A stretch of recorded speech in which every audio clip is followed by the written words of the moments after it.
often, um, people come into the probate and the estate niche and then leave the probate and estate niche. And I ask why they quit, and they go, I didn't get a closing fast enough. People will come in and they'll go, hey, I'm at the end of my rope. I have 1 month to get a closing.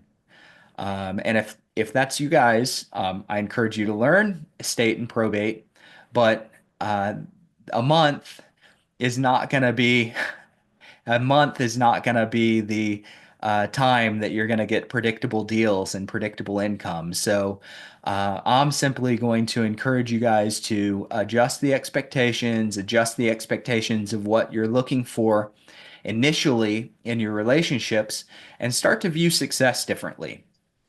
So many of you guys have heard me talk about this before. Goals. So we all have goals, and at least I hope you guys have goals for the year.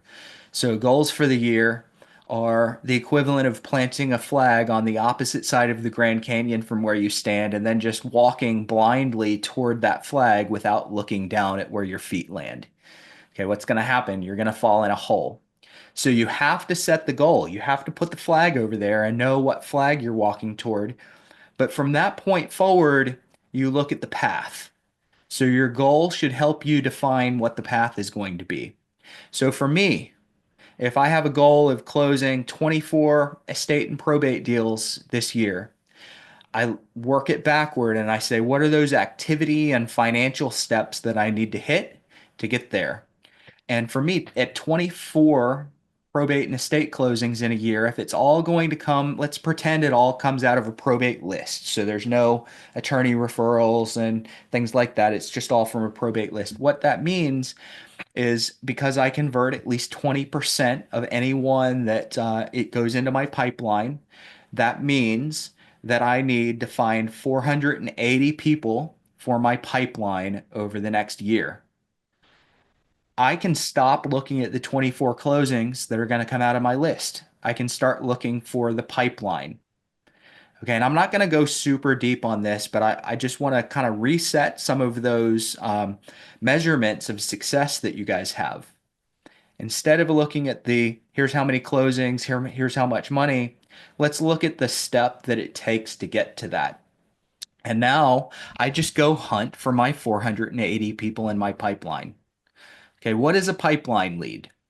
A pipeline lead is someone that I've had a conversation with that I think is going to sell. So I call you, you say, I really don't need anything right now. Anda, I don't need anything right now. I got it all covered. And I go, hey, wonderful. Tell you what, let me shoot you some resources, and you can give me a call if anything ever comes up. Is that fair? And they say, yeah, that's fine. It's a put off. All right. They're like, yeah, send me your resources. I'll call you. Don't call me, I'll call you. That's basically what they're saying. So I have permission to market to them at least. And now I go, hey, once probate is over, is the real estate something you guys are thinking about selling, or is it just too early to say? And they say, yeah, we have a house, but we don't know what we're going to do. And I say, I've got a seller on my hands now. The person that I talked to, they think that they were holding me off. They just gave me the answer that I need.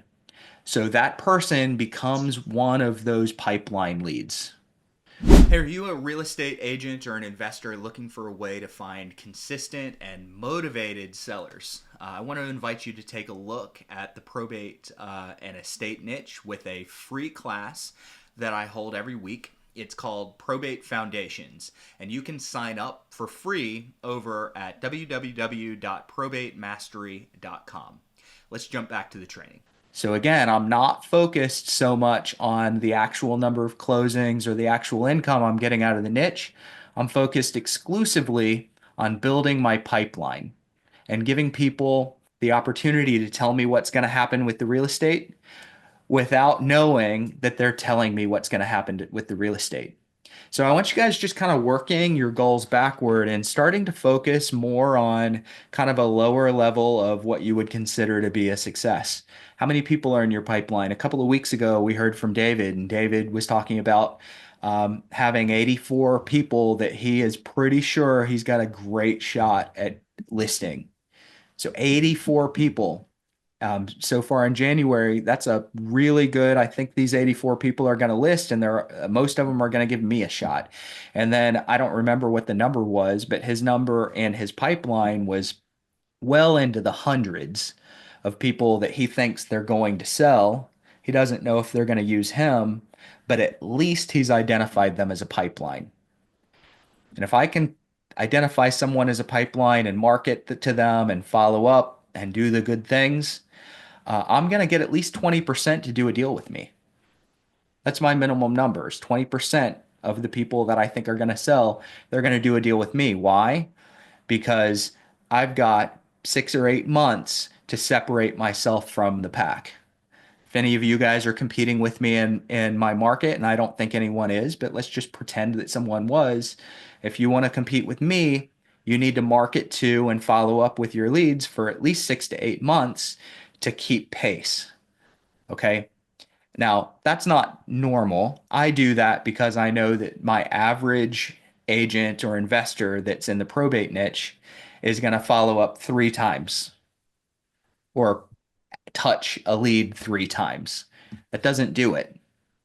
Okay. I want you guys to plan on a 6 to 8 month effort and nurture and cultivation of your leads.